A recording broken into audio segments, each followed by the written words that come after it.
When I was 11 years old, I was sexually abused. And it messed me up in a way that I could not have described until I finally was able to get diagnosed and worked through. Also, I made a joke earlier about having a girl's name, but when I was in second grade, Whitney Houston went big. And so now everyone is making fun of me for having a girl's name.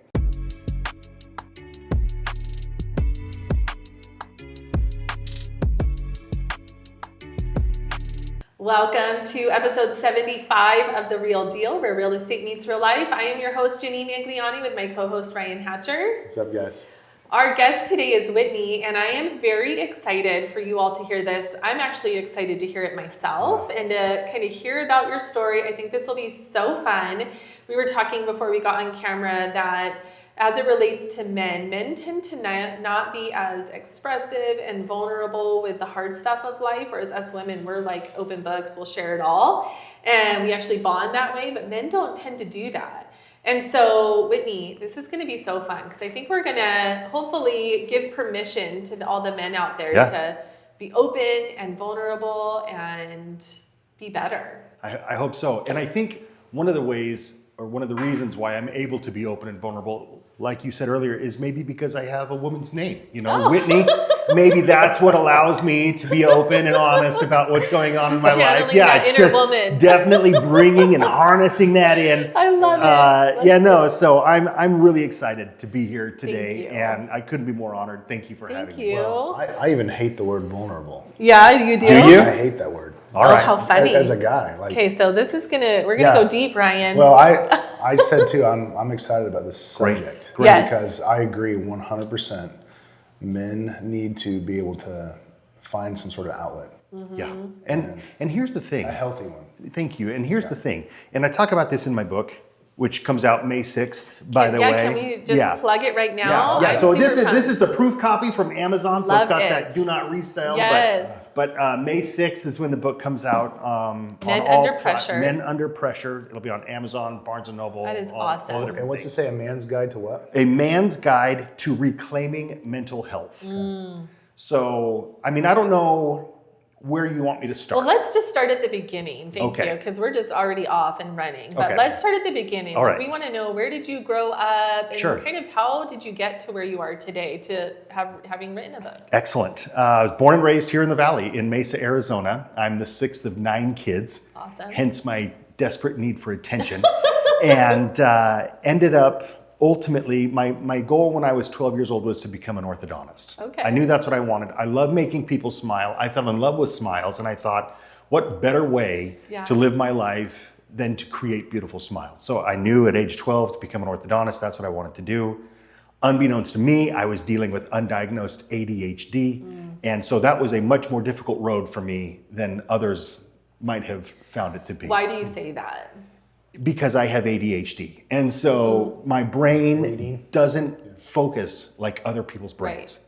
It's kind of like fireworks going off at random times that you don't know. Like I'll be trying to study science or anything, and I'll be trying to focus, and I've got like flashes going in my brain of different thoughts or ideas, or I'll hear a noise over here, and like it's so hyper attuned to everything going on around it at once that it's hard to get laser focused. It wasn't until after my first year of dental school that I finally got diagnosed with ADHD and got on the medication. Wow. That the first time I took the meds, I looked at my wife and I'm like, is this what a normal brain feels like? Wow. I could not believe it. Wow. And I could study and focus. It was unbelievable. Anyway. Well, side note though, because that is a very prevalent problem. Oh, yes. And, my 12-year-old, I think I was just talking to somebody about that earlier today. Do I need to go get him diagnosed and get him on medicine? Would that be beneficial? Because it's hard for him. He hates school. Yeah. And I get it. Yeah. If something is so hard, who's going to want to do that? Yeah. So that's an interesting question that you bring up. As a parent, you struggle with the idea that your child isn't perfect. And so you think to yourself, if I go and I get my kid tested for ADHD and they have it, well, then I've admitted that there's a weakness there, and now we have to deal with it. Versus if we, like when I grew up, you just ignore it. Right. It doesn't exist, right? You just compensate for it. But they have found, studies have shown that those who go undiagnosed and untreated with ADHD have a higher risk for addictive behaviors, self-harm, or getting harmed during risky behavior because they just, they're at risk. And so my recommendation, absolutely get tested. So my oldest son absolutely has ADHD. You know, we discovered that when he was maybe 14 or 15, got him on meds. He went from C's to straight A's and like became just it turned his life around. My daughter, she also has it, and she's brilliant, like brilliant. But she found that when she came home from school, her batteries were completely depleted because she was spending so much energy just being in the moment with all the fireworks going off, that when we finally got her tested, which there are tests where you can sit in front of a computer and it will diagnose you with these special tests. It's amazing now. And now she has the medication. She comes home and she's like, Dad, I feel amazing. I don't feel so run down and want to just cry when I come home from school. It's transformed her. So if you think your kid has ADHD, if you think you have ADHD, it's never too late to get tested and to get on something that will help with that, because it is a real condition that you can't just, work through. I mean, I did, but it's that's not just changing your diet. That's right. That's right. I mean, I was studying. So when I was in dental school, I was studying 4 to 6 hours a day when my classmates were studying maybe 1 to 2 hours a day. Wow. Yes. And they were like, "Why are you studying so much?" I'm like, Doesn't everybody? And so I ran out of hours in the day, and that's when I decided to finally go get help. Because right now in the world that we live in, we're talking about the chemicals and the dyes and all those things in our food, right? I wonder how much that will change. That's a great question, because they talk about, if you eliminate some things from your diets, how that can make a difference and change. I think that's amazing. I would love to see advances in that, but it's genetic. ADHD is genetic. And so, I mean, hopefully that they'll be able to eradicate some of those symptoms, but in the end, if you've got it, you've got it. It's just like diabetes. Type 1 diabetes, if you're born with it, you have it. And so that's awesome. Well, thank you. It's a great episode. No, I'm just kidding. No, but so valuable, like that in and of itself, right? So you got that resolved. Got that resolved, graduated from dental school. Well, I found my sweetheart Margaret in college, tricked her into marrying me, which was the best con job of my life. And then went to dental school in Colorado from 2004 to 2008. And then from 2008 to 2010 was in my orthodontics residency. So 10 and a half years of higher education to become an orthodontist. And I ended up working for a company in Colorado for maybe 6 months, realized I hated that because I didn't like how they treated people. And a best friend of mine from dental school and he's a dentist, I'm the orthodontist, we decided, let's do our own thing. We know what we want, we know what we don't want. We're both from Arizona, let's come here, start our own company, and just see if we can scale it. And we decided to have orthodontics and dental in the same office, and have 3 dentists and 1 orthodontist per office, and be open from 9 a.m. to 8 p.m. Monday through Saturday, and just provide low-cost, high-quality dental and orthodontic care for the masses. So we started our company in 2011. It's called Risas Dental and Braces. We now have 27 locations in 4 different states. And I talk about that here in the book a little bit, but I, in 5 years, was in 14 different orthodontic practices. Wow. And it destroyed me. It really did. Just the busyness? In busyness, and because I was chasing ghosts that I didn't realize I was chasing. Yeah, let's talk about that. All right, so we're about to go a little bit deeper here. Now, you don't like the word vulnerable, but I'm about to just take us a little bit, okay? Let's do it. When I was 11 years old, I was sexually abused. And it messed me up in a way that I could not have described until I finally was able to get diagnosed and worked through. Also, I made a joke earlier about having a girl's name, but when I was in 2nd grade, Whitney Houston went big. And so now everyone was making fun of me for having a girl's name. I was named after Whitney, Idaho, where my ancestors are from, but anyway, it became a girl's name. So I was getting bullied quite a bit, super low self-esteem. And then I was then ripe to be essentially, victimized and was sexually abused for about a year. And what happens when you are abused like that is you take on the shame of your assailant, or your predator, or your your abuser. So I developed what's called toxic shame, which means that I hated myself and I thought that I was worthless. And here I am, just a kid, right? So I took on toxic shame, and then I also developed what codependency. So what codependency is I value, the way that I see myself is positive only if you see me positively. So what that means is that I will do anything in my power to make sure that you're good. Because if you're good, then I'm good. And if you're not good, I'm not good, and I'm going to do whatever I can to make you good. And it is a destructive cycle that will just wear you down. So here I am, a kid, toxic shame, codependency, and because I have no self-esteem at this point, the only way that I feel like I am worth anything is through my achievements. So I begin to achieve. Student council president, student body president, class clown, prom or homecoming king. You know, I did everything. I was everything. And all of it was to feel worthwhile, you know, that I had worth, because I didn't. So then, as I progress in my schooling and in my career, I continue to chase those accolades, because to me, that is where my self-worth is. And I'm always chasing the next accolade, the next trophy, the next feather in my cap. And the problem with that is there's only so much that the human body and mind can withstand before it begins to shut down. And since I was running from my demons, I couldn't stop. I developed workaholism, which means that I would put work above everything else, my family, everything else. Can we pause on that real quick? Because I think that's a important one, especially when there's trauma or things that you're trying to avoid, to pour yourself into work. Yes. Right? Because there's fulfillment, there's accolades, there's accomplishment, it's rewarding. Yeah, absolutely. So what are some, I just want to pause there for a second. No, happy to pause. Somebody could be listening and thinking, I'm struggling with that. What are some warning signs that you're a workaholic and maybe it's misplaced issues? Those are great questions. So 9 times out of 10, if you're dealing with some sort of addiction, it's because you have trauma in your past that is making itself manifest. And you're trying to either cope with that or soothe it or fill that hole in some way. For me, it was workaholism. For others, it could be alcoholism, drug addiction, porn, sex addiction, gaming, all sorts of different things. But if you have something in your life that you feel is pushing the balance off kilter, then that's a good warning sign. That's great. Now, here's another shameless plug, but I don't think it's shameless.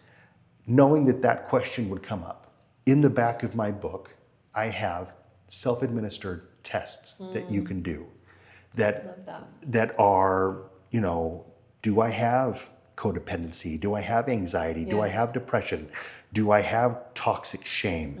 And all of these things are in here that you can kind of take the test and see, maybe I do have something to do with that. And then it encourages you to then seek a mental health care professional, a medical professional to help you with that, because a lot of people are walking around not knowing that they're dealing with these things. I remember when I was in college, somebody that I grew up with, very, very close to, he said that he never would have believed that depression was real until he experienced a 6-month little stint. And he said it was very minor compared to most that he had seen or heard of.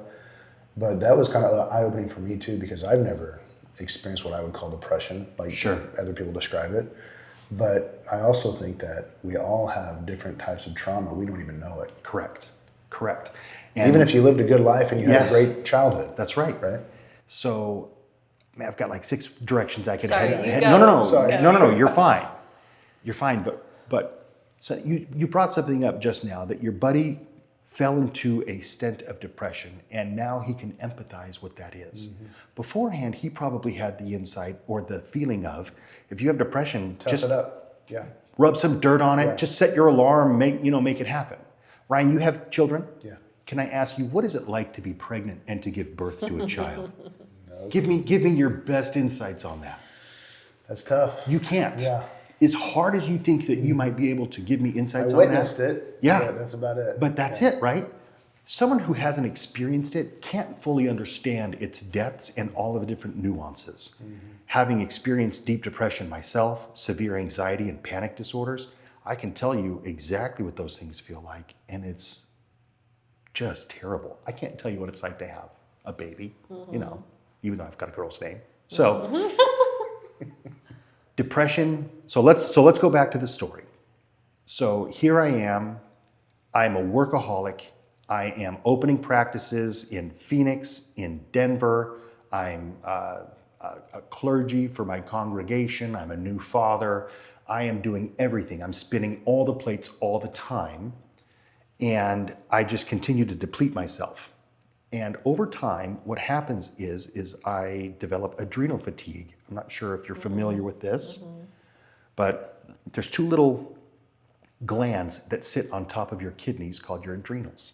And they're responsible for your cortisol, your adrenaline, essentially your fight or flight response. And as I was always dealing with the anxiety and the pressure and the undiagnosed PTSD that I was suffering with, that we'll talk about in a second if there's time, my adrenals started to give out. And that's when depression really started to hit me. And I felt like it just kind of rolled in like a thick fog. And then the colors of my world turned into gray. And I just found myself emotionless.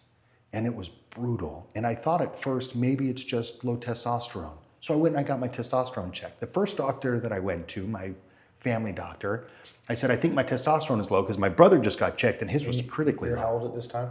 I was 35. Okay, which is about the time it's affected, right? Next month I turned 45. So that'll kind of give you the idea. So I go and I see him and he looks at my arms and he says, oh no, you have hair on your arms. You're fine. You don't have any issues with your testosterone. Well, what? Interesting, yeah. Just do the blood test, Yeah, bro. Like, what's yeah. the issue here, right? So I bailed on him and I went and I saw a naturopath and he did a full blood panel on me. And it turns out it wasn't just my testosterone that was low. Everything was low. Cortisol, neurotransmitters weren't functioning. Like, it was crazy. So anyway, he starts getting me put back together. But that's because, and to that point, stress Yes. has a physical 100%. effect Yes. on us. Our Absolutely. bodies can only handle so much for so long. Exactly. It wears you down. It wears you down. And so I finally started to feel a little bit better because I was getting testosterone therapy and like all these different things, and that was helping, but I could still feel like I was trapped behind a glass and I couldn't find Whitney anymore. So I ended up going to see a psychiatrist. So I was seeing a therapist for a while. She convinced me to see a psychiatrist. I didn't want to because I felt like if I took meds, I was weak. You know, if I kind of grew up in the idea that if you're on medication for something that, you know, then you're just, Or if you're seeing a counselor for anything. yeah, you're worthless, you know, like man up, bro. Yeah. Right? I was manning up by getting better. And one of the things that I talk about that's most crucial is I hear people say, I would do anything for my family. I would die for my family. The question is, would you be willing to do what you can to live for your family, to even heal for your family? That is the true mark of willingness to sacrifice for who you love. I love that, Whitney, because that is the true test of love, right? Are you willing to be healthy? Yeah. To do what it takes to get right That's so that right. you can love your family well. Thank you. Yes, and as men, and I talk about the pressures that men face to be providers, to be protectors, and how we're not allowed to mention that we're struggling. Because as soon as you show a chink in your armor, well, then now the world is against you. Yeah. You said you don't like the word vulnerable, and that's because as soon as a man shows that he's vulnerable, then the wolves attack. And so in my book, I talk about how to circumvent that and how to tear down those stigmas. But as I was killing myself, literally killing myself in my work and everything else, ignoring and blowing past all the red flags, the depression came in, the anxiety was ramping up. One day I was treating a patient in one of my offices, and it was just, I was dealing with everything like normal, and I fell out of my chair onto the floor. And I thought, what in the world just happened? And I stand up and I fall again against the wall.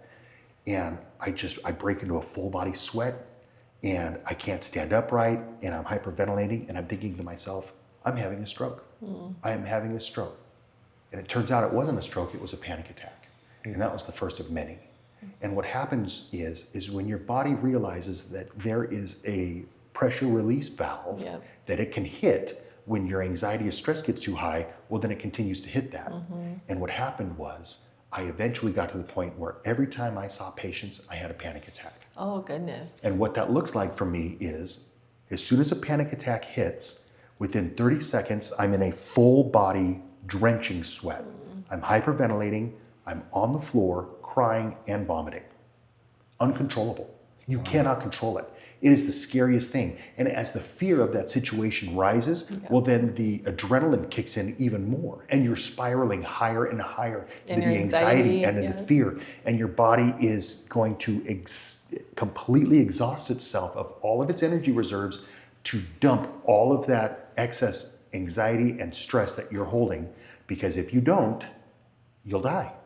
So you experience this with clients or people in your... Every time that I sat down to do orthodontics, even on my own kids. Wow. So after 5 years of practicing orthodontics, I had to quit.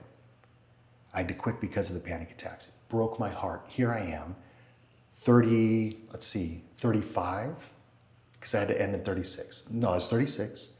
5 years into my profession that I worked my whole life for, and then I was done. I was able to spend a few more years doing managerial work in my company, and then the panic attacks found me again, and I had to retire completely. And my psychiatrist said to me, Whitney, right now it's panic attacks. Pretty soon it will be heart attacks. If you do not stop, you will die. And I had been kind of limping along for so long, she said, if you don't check yourself into a 30-day facility, I can't see you anymore. So I called my business partner and I said, I'm done.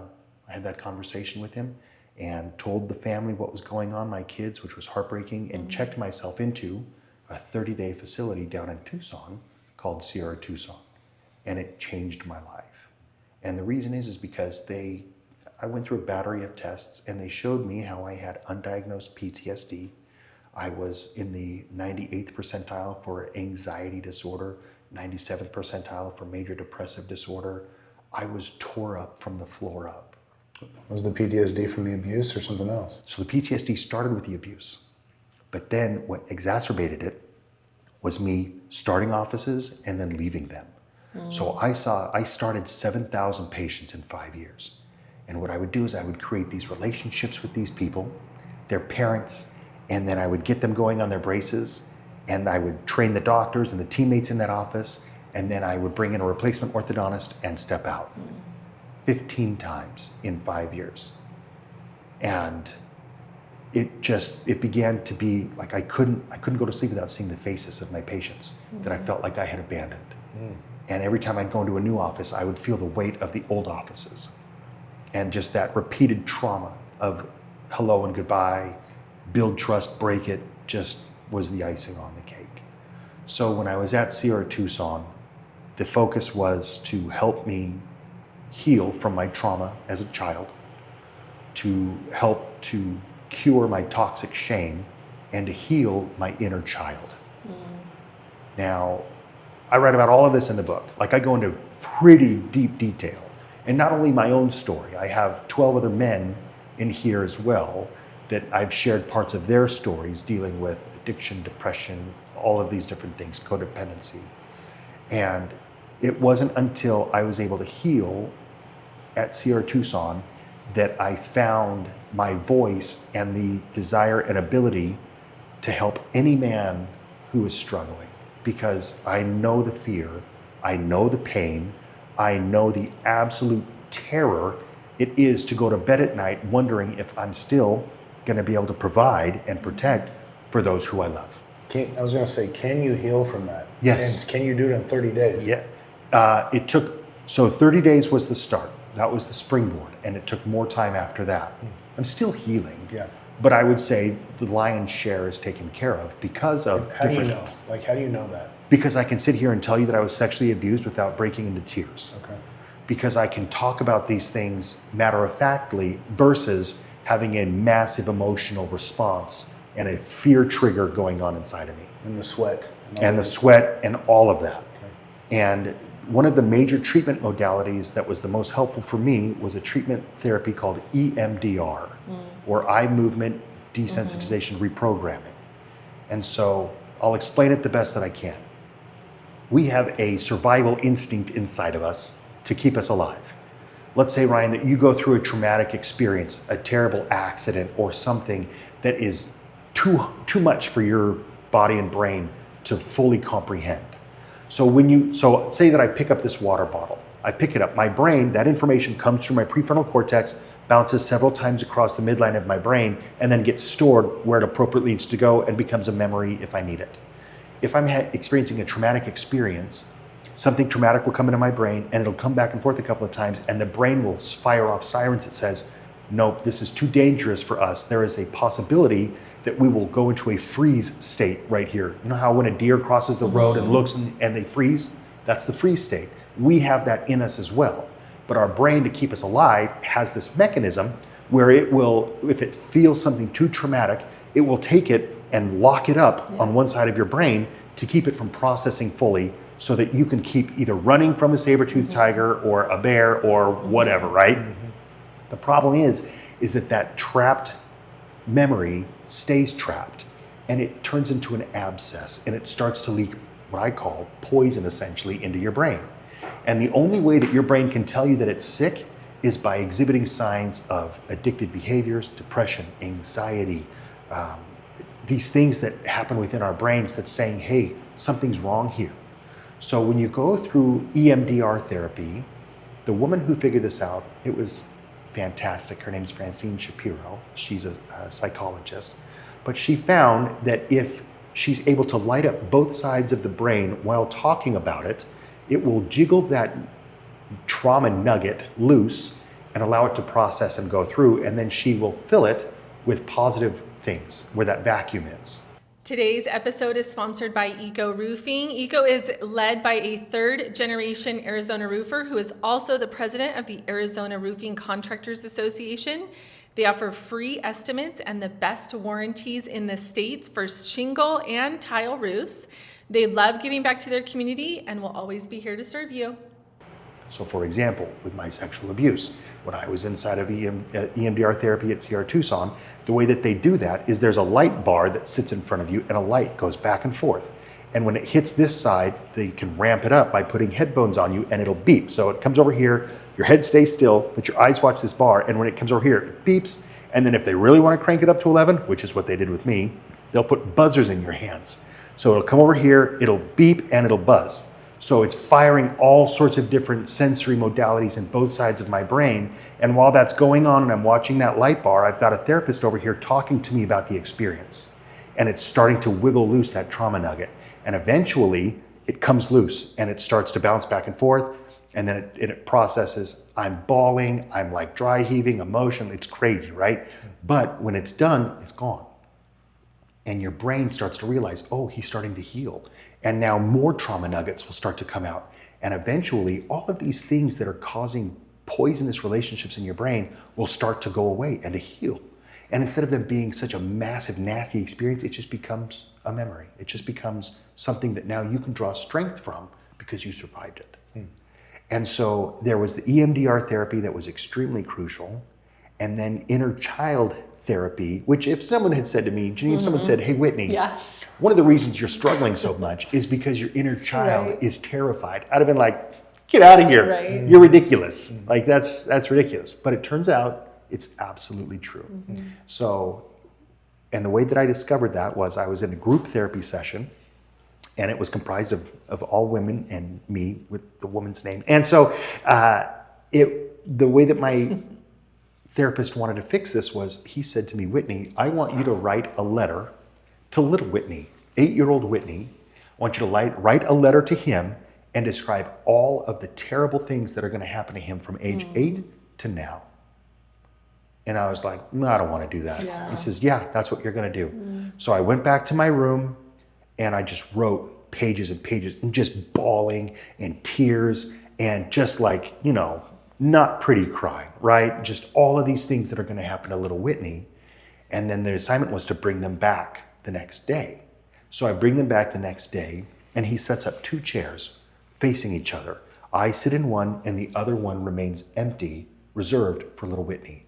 And I now have to read him this letter.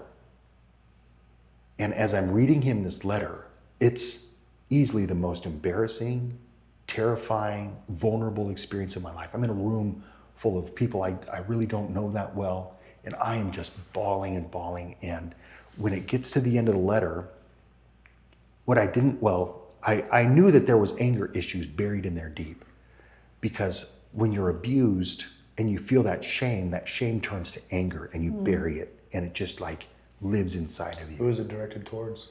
So the rage was directed towards myself, because I felt like I allowed this to happen to me. When you're abused, there's a book called, it's called Guilt and Shame, Masters of Disguise. And it talks about if you're abused when you're younger, how the guilt and shame will transform you into this angry, like it's crazy. But the rage was at me, it was at my abuser, it was at various people who had betrayed me, and all of a sudden it started to come out of me. My fists clenched, like my therapist, a big man, saw that this rage was coming out of me. And so he stands up and he says, Whitney, I want you to push your fist against my hand to start to like channel that rage. And I was overpowering him. So he's like, all right. And he hands me a pillow and he says, try to, rip the pillow. And I was doing that. So he says, stand up against the wall and press against the wall as hard as you can. And just let that rage come out. So I did. I was pressing against the wall. The wall was shaking. The clock fell off of the wall. I'm screaming. And by the time I'm done, I slump to the ground and I'm just crying, completely exhausted, but the rage was gone. And what had happened is I had showed little Whitney that big Whitney was in control and I was going to keep him safe. And from then on out, I've been good. Wow. In regards to feeling safe and in control. And that was a massive part of my healing. One of the things that I talk about, actually I don't talk about it in the book, but there is a bonus chapter that's referred to in the last, is a procedure that I went through about 6 months after Sierra Tucson. Because even though I had gone through all this healing, my anxiety levels were still really high. Like on a scale of 1 to 10, I would wake up at a 6 and I would function between a 6 and an 8. And when it got to 9 and 10, that's when the panic attacks would start. But I had heard on a podcast, this guy who does this procedure called the stellate ganglion block. I don't know if either of you are familiar with this. So your fight or flight response is a feedback loop. So a feedback loop is when it's like a thermostat. If it gets hot in here, the thermostat reads that temperature, kicks on the air conditioning until it gets cold enough, and then it stops. That's a feedback loop. So when you have a fight or flight response, your brain says danger, danger. It sends those nerve messages down to your adrenals, which then starts the fight or flight response. Well, the pathway, the highway of that nerve response is through a bundle of nerves in your neck called the stellate ganglion.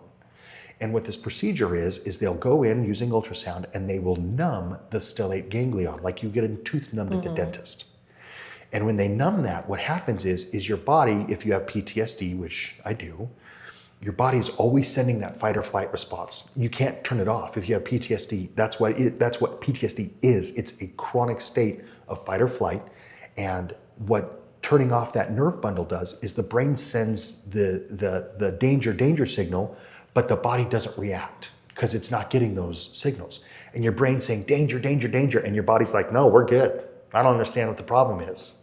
And then your brain finally is like, oh, okay, we must be good. Hard reset. And that's what the stellate ganglion block does, is it completely resets your autonomic nervous system to where the fight or flight response shuts off. It turns on when you need it in a healthy way, but it's not always running. And so I went to a doctor in Maryland, in Annapolis, to get that done, who's kind of like the leader of that in the US. They figured it out in the 80s from the Army. And within 30 seconds of him numbing that nerve bundle, it was like someone had turned off a TV that was running on the static channel. Remember the static channel? Gone. And for the first time in 30 years, I finally felt no anxiety, no stress, no anything. Like I felt true peace. And I just started crying again. because finally I was able to feel calm. What just you saying that, I can only imagine the release that you must have felt having held in physically, right? All those emotions and all of that, even though you had worked through it, it's still there, and being able to like release that, I can't even imagine that, just like that, feeling. It felt like I was floating. It felt like I was floating on the table, and the doctor comes in and he says, "How are you doing?" And I'm crying. I'm a crying mess. And he says, "I feel like I'm floating." He says, "Whitney, I didn't give you any narcotics. Like there's no morphine, there's no Dilaudid, like nothing that would make you feel that way. It's the fact that you have finally taken off that backpack full of rocks that you've been carrying your whole life and can finally feel peace." It blew my mind. So I'll share really quick. When I went through a period where I was having intense anxiety, then led to panic attacks. So I totally related to that part of your story. And it's your body's physical way of releasing that stress, that pressure, because it can only handle so much. That's right. And then I totally related when you were saying that vicious cycle of worrying that it was going to happen again. And it's like a crazy cycle. Anyways, I ended up getting on a prescription medicine, and I took it for 6 months. And the way I explained it was it like cleared the fog for me. It made it, where when you have that level of anxiety all the time, it's very foggy and very hard to think clearly because it's clouded with this anxious pressure. Absolutely. And so being on that medicine, it like cleared the fog. My problems were still there and the issues were still there, but it was like I was able to handle it. Yes. And then when I got off of it, I only had to take it for 6 months. I was able to take those tools that I had learned while on the medicine and use them while off. 100%. I've never had to go back on it. And I still use those tools today, but just that. So I think for me, I totally relate to that. And that is like the worst feeling. And I have such compassion for anybody in that cycle. It's so painful. There are options, and taking advantage of those options doesn't make you weak. It actually makes you powerful to say, I'm not going to sit in this. Yes. I'm going to actually do something about it. Have either of you broken a bone, needed a cast? Okay. So what did you break, if you don't mind me asking? A bone in my foot. You broke a bone in your foot. Okay. So let's say that you decided that you were just going to man up through that experience and not get a cast or crutches or anything. You were just going to keep walking on that. How successful would you have been in carrying on with your daily activities with that injury? Yeah, I mean, it wouldn't have healed properly. No. It would have dragged on forever. Forever, right? So oftentimes people think, I can't get on meds. If I get on meds, that means that I'm weak. That means this or that. It's just a tool, Janine, just like you said. You don't have to be on them forever, but just like you wear a cast for 6 to 8 weeks to allow yourself to heal and give yourself the break that you need, that's what medication can do. And it can give you the ability to step back and be like, oh, okay, I'm not in a dumpster fire all the time. I can see things a little more clearly. I can get some tools to help myself to cope and to manage properly, more healthily. And then if I can, I'll step off of those meds. But if not, I'll just keep going. Regardless, it's not anything to be ashamed of. So, Yeah, I think there is a lot of shame around that. Yes, of course Which is there why I is. think it's so Especially for- awesome that you're here. Especially for guys. yes. Yeah. So let's talk about that for a little bit. No, Yeah. just it makes you feel weak. Now, give me your experience. So here I am. I'm a successful orthodontist who is bearing his soul to the world in my book, on your podcast. What emotions have you had as I have been going through this story? Man, he just flipped the script on us. I love it. The interviewee becomes the interviewer. I can guess, but I want to hear it. So it makes me think of a couple things. So on a very small scale, like I was working out with one of my best friends, like every day for months. And I was 40 probably, and wasn't feeling like it was going anywhere. Like, when you lift and you're working out intensely, you want to feel different. Like you want to feel better. And over the course of a couple of months, nothing was really changing much. And I kept feeling like I was having injuries way too much. And you chalk it up to being 40, right? Which I didn't accept. And he kept telling me, go get checked, get your hormones checked. Yeah. And I didn't want to because I didn't want, like deep down inside, I think it's because I just didn't want to accept that maybe I would need it. Where did that come from? I don't know. Did that come from growing up in a certain way? Did that come from... I have no idea. It's a stigma. Yeah. It's a stigma that exists in everyone's minds that if I need help, that means that I'm weak. Yes. And I'm less. Yes. And I remember when I got checked, my testosterone was lower than what a female should have. And I was just like, oh my gosh. And so corrected that path, night and day different. Isn't it incredible? And then you realize how stupid was that, right? It wasn't that it was stupid. Yeah. It's just that it was misdirected, misguided. Yeah. Just the mindset of if I ignore it, maybe it'll be okay. Or if I get checked, then that's admitting that I'm weak. But now here you are, you're 40, you got checked for your testosterone, it was low, you got on testosterone and you felt better. Mm-hmm. Night and day different. And you kind of felt stupid. Stupid for the limiting belief, I think. That's how I felt. I felt like as soon as I got on the testosterone, as soon as I started to take meds and I was able to see what my hubris was causing, the damage that was happening as I flew too close to the sun too many times, I realized, Whit, you're human. Yeah. Yeah. You're breakable, buddy. Like you can't go at full steam all the time and expect to be okay. Yeah. You're not Superman. No, but I thought I was.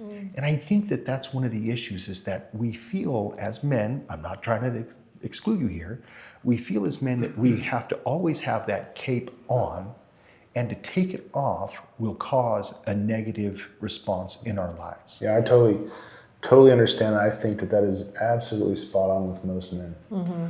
Like I remember when you were talking about some of the trauma, when I was little, I was probably 4 years old, maybe 5.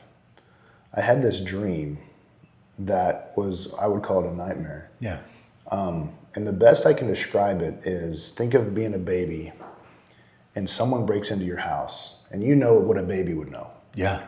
There's an evil force and a good force, your dad probably, fighting right above you. And it's that intense. Like, it was crazy. And I remember I would go into the bathroom because this was recurring. And I even experienced it as an adult once, just thinking, whoa, that's so weird to have that hit me.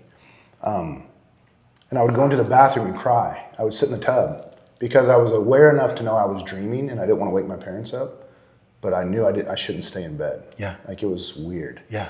And I have no idea where it came from. None. It could have been from a movie. It could have been, I don't know. Yeah. It's probably like some internal fears manifesting or something. Possibly. Yeah, so when I say that I know people have trauma, I had a great childhood. Yes. I can't think of anything significant that would have caused that type of disruption or any type of disruption, really. But I know there's some there. Yeah. Always. It's interesting that you say that. So when I was once visiting my brother in Florida, we went and visited the Florida Everglades. And there's this tree there called a strangler fig. Are you familiar with the strangler fig? It's a hemiepiphyte. I'm a little bit of a science nerd, but essentially what it is a tree that the seed gets deposited at the top of a palm tree by either a bird or a squirrel or something. And that seed begins to germinate and it sends these little tendrils down the trunk of the host tree. Tiny, almost imperceptible. And when those roots hit the ground and then start to able to feed, then they start to thicken. And what happens is the strangler fig begins to encase the host tree to the point where it chokes it out. Now, childhood trauma, I talk about this in the book, is like the strangler fig. Something small, something almost imperceptible can happen when we're younger. But over time, as time goes on, those little delicate roots can hit soil and really start to take off. And it can begin to affect our lives in ways that we have no idea are going on. And so in the book, I talk about and I give it options and opportunities to reflect on a simple question.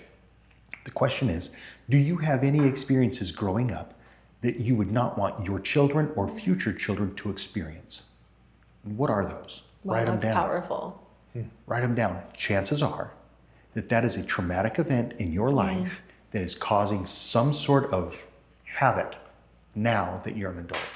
And that's what EMDR is so good at, is finding those little trauma nuggets that have, since something small has now become something big. And we talked about this too. We know that, she's married and has 3 kids. I'm married and have 3 kids, and we've talked about how I don't know if it's trauma, but whatever. Yeah. We pass it on to our kids. It's generational. Yeah. It's generational. Inadvertently, not even thinking about it. Yeah.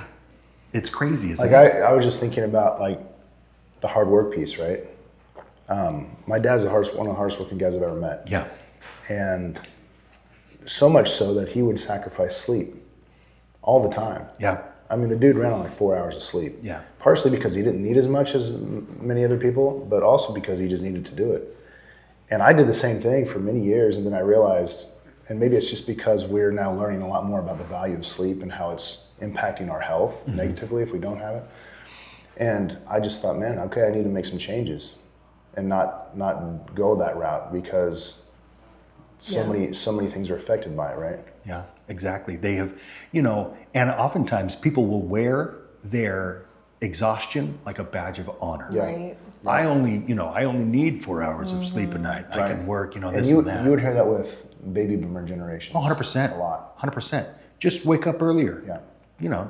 What's the problem? The grind. Whitney, can you catch us up to where you're at today and how you're doing? I mean, so much so that you've written a book, which is amazing, right? So, but how are you think so. doing? I appreciate you saying it. How are you doing? I'm doing fantastic. Yeah. It's to the point now where people come to me because they know that I'm a safe space. I have countless people who will say, hey, can we do lunch? Do you have a few minutes to talk on the phone? Because they know that I'm going to listen to what they have to say, because I've been there and I've done that. And I'm open about that, which is really rare, to have a man be vulnerable and open about his experiences. But the thing is, I never want anyone to go through what I went through, either as a child or as an adult. Right. Never, because I know what that feels like. And I wouldn't want anyone to go through that. And so today, I'm doing great. That's awesome. Father of 3 kids, delightful children. Yeah. My wife and I have been married for over 22 years now. Amazing. We've got 1.5 acres, horses, chickens, dogs, the whole thing. I work on classic vehicles, and I love to cook. I'm a big food guy. Love it. But I'm happy and I'm at peace. Yeah. And I have been able to work on patience since going through all of this. And I was able to it's maybe like 6 months ago, someone called and said, Whit, I have an emergency. Can you see my patients for me? I was scared. I'm like, well, let's put this to the test. Let's see how well I do. And I saw 86 patients that day. Wow. Laughing, singing to the 80s, making jokes. And I had fear that, all of a sudden my panic attack was going to come, but it never did. Awesome. I went home and I, told my wife that I was able to do it. And I went and I told my psychiatrist, and she says, Whitney, that's amazing. Don't do that again. Oh no. And I was like, well, what do you mean? She says, you have PTSD. Imagine a soldier who has PTSD that you ask to be on the front lines just once a week. Just once a week. How well do you think he'll do? And how long until he breaks apart again? And I said, not too long. She says, that's you. So yes, you were able to do it. I do not recommend continuing to do it. And it was sound advice. It really was. Yeah. So am I ever going to go back to clinical orthodontics? No. That chapter has passed. And now I'm at a point in my life where all I care about is helping other people avoid the pitfalls. I love that. That I fell into, the abyss that I had to crawl out of. And if I can help one man, then it was all worth it. I don't know if you know this, but men ages 45 to 65 are the highest in suicide rates by a big amount, a large amount, like statistically significant amount higher than any other demographic in the US. It's men who are so hopeless, so full of fear and shame that they feel that the best way out is to end it. I don't want that ever again for anybody. Let's break that. There is hope. There is healing. There is a way to get better. It's not easy. It's not fast, but it's worth it. Ryan, you kill it in the gym. I can tell by looking at your shoulders, but you didn't get that way overnight. It took time.